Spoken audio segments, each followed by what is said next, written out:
Hello, welcome to the Mystic Order of the Sacred Circles YouTube channel, and let's go for our nightly. So here's this big snow pile that the storage unit shoves out here. I've seriously been considering coming out here with a shovel and digging a cave in there and making a little shelter and spending some time in it. I just have not gotten around to doing it because I've been so gosh darn busy. But I don't know. If I don't do it in the next couple days, I probably won't be able to. So I just left the house. It's close to 6 o'clock. And it is Sunday. And I think it's like the last day or so of the month. I'm pretty sure whatever that last Sunday of the month is, that's what today is. I don't know. But it's 32 degrees out here. It's really nice. I do have my hat and my gloves with me and wearing them. But the last few nights I've been out, it was like 12 degrees or 18 degrees. And it wasn't horrible then. It's 32 degrees now. And I'll be honest, I kind of feel like I could wear shorts. Look what I found, laying on the sidewalk. This is the candle that fell off of my last full moon offering disc that I made. And it fell into the snow, I couldn't find it. And since the snow all melted, I just found it. So with my hat and gloves on, and my jacket is zipped up, I'll be honest, I'm a little warm. The sun is setting. I got another 15-20 minutes before the sun sets, and it'll chill down a little bit. But right now, even though it says it's 32 degrees out here, with this hat and gloves and my jacket, just a normal jacket, little hoodie, with it zipped up, I'm actually kind of warm. Now, I don't want to go back to those negative degree nights that we've been having, but it's kind of weird to say for me that 32 degrees is actually kind of warm. It really reminds me of when I watch the videos of the reindeer herders and people like the nomadic people that live in like negative 60 degree weather all year round. And 32 degrees to them would be a heat wave. Hell, 0 to them is a heat wave. All right, there's a nice view. Got the setting sun and the woods, which we are about to enter. All right, so I'm turning the corner here and heading east. And as you can see, my circle is still there. It does look like it's full of water though. So my feetsies might get a little wet. But there we go. There's a good view of it. Alright, so I finished with my invocation before I walked into the woods. I have done my cleansing and protection, and now I'm sitting on my rock that I do my affirmations. But before I get to that, I was wanting to talk about a topic real quick. So I have a pretty steadfast rule that I try my very best to not break. And that rule is simple. If I see something in a magical ritual or spell or anything like that, that is a word or a phrase that is in anything other than English, for me, foreign language, I have to find out what it means. I have to find out what the word is. If it's not an actual spoken language and it's something magical, I have to know exactly what it is, what it means, the implications of it. I do not repeat that sort of stuff if I don't know exactly what is being said.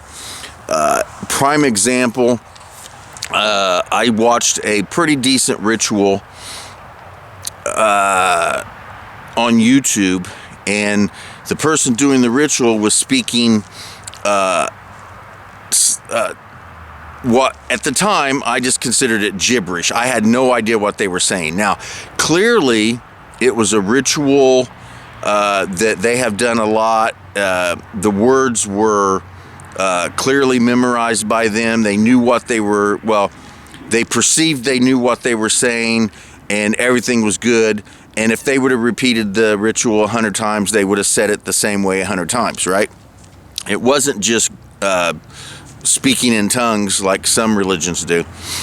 It was something that they were taught or they designed that meant something to them. Now, I asked, what did it mean?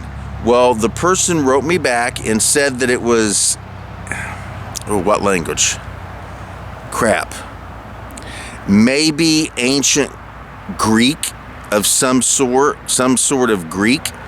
Well, I looked it up and I did my research, and what they said it meant never came up to what they were physically saying out of their mouth. I'm like, I looked that up, and I looked it up for days, and I had many different interpretations and many sources. And even though they were slightly different with their terminology, which is another thing I'll bring up in a second, hopefully, they basically meant what they said they were saying was something completely than what was coming out of their mouth. So I asked again, I said, that doesn't track, because the language you say it is, what you're saying it says is not what you're saying. So I said, where did you learn this? And can you give me some more information about it? He then said that he was taught that by his instructor, his teacher, I don't remember what he said, but basically his teacher. And I said, okay. I said, well, and he's like, well, that's what he said, and I believe it. And I'm like, wait, I'm not arguing the point that, one, you believe it, or two, that it possibly is that. I'm just saying that my research has shown absolutely no evidence that that's what you're saying. So I enjoyed the ritual, and as a matter of fact, I have used portions of the ritual to actually develop and create some of my own ritual, but I refuse to use any language, common speak or magical or anything else, if it uses phrases or words that I have no idea what they mean. I don't know what I'd be doing, right? So speaking, what was I going to talk about? I just said I was going to bring the subject up, and now I forgot what it was. Yeah, now I can't remember. Anyway, the reason I even bring this subject up is that my nightly ritual involves, a portion of it involves a cleansing and protection that I do. Now, I use language that to others will have no meaning, particularly won't have any meaning. You're not going to be able to look it up and see what it means and this sort of thing.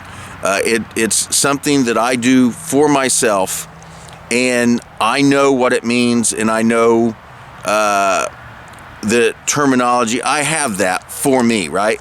So I do not add that to any of my writings, or when someone comes out and does the nightly ritual with me, I let them know, hey, you don't have to add this part, because, unless you want to, because this is something personal to me, and I could kind of explain what it is, but you're just going to have to take my word for it, because you're not going to find any evidence to prove that, right? Unless, of course, you go back to my sanctuary and I pull out some of my books and I show you the process of what I did, right? It's kind of like a verbal sigil. We'll say that. It's a verbal sigil in a lot of respects. So anyway, I don't I just flat out refuse, honestly, to speak some of these rituals and spell portions that I see, because they're speaking something that I have no idea what they're saying. They may think they know what they're saying, but as far as I know, factually, their claims I have been unable to back up, and if they want to take somebody else's word for it, they can, but I'm not. I don't know where they got it. I don't know where the person that they got it from got it, and continuing on back, right?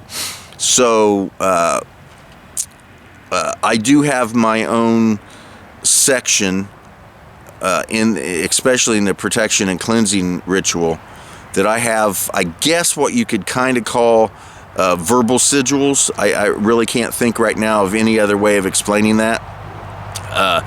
But I do that. But when someone comes out with me to do my nightlies, and especially if they haven't been in my sanctuary and saw what I'm talking about. Now, if they wanted to see what I was talking about, I could show it to them, explain the process, and if they wanted to do it then, that's fine. I mean, even if they wanted to do it just by taking my word for it, that's fine. But I don't expect anybody to take my word for something just because I said it. As a matter of fact, I would actually prefer someone not to just accept what I say, because then that falls into issues, a belief without the need of proof, which is faith, and that's something that I do not have, nor do I expect anybody else to have. So if you want to see what I'm talking about, I don't have any problems with showing it to you and explaining it to you. But you know, if you come out on my nightly ritual with me and I go through that process and actually do that portion of it, and you're like, oh, what was that? Then I can explain what it was. And again, like I said, at that point, you just have to kind of accept that's what I really said.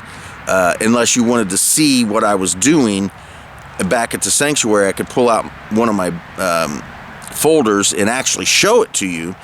And I guess that's as proof as you're going to get. I could physically show you what I did, and then that was how it works. But now, as far as the other thing I said I wanted to get to during this conversation, I completely forgot what it was, so I guess we're going to skip that.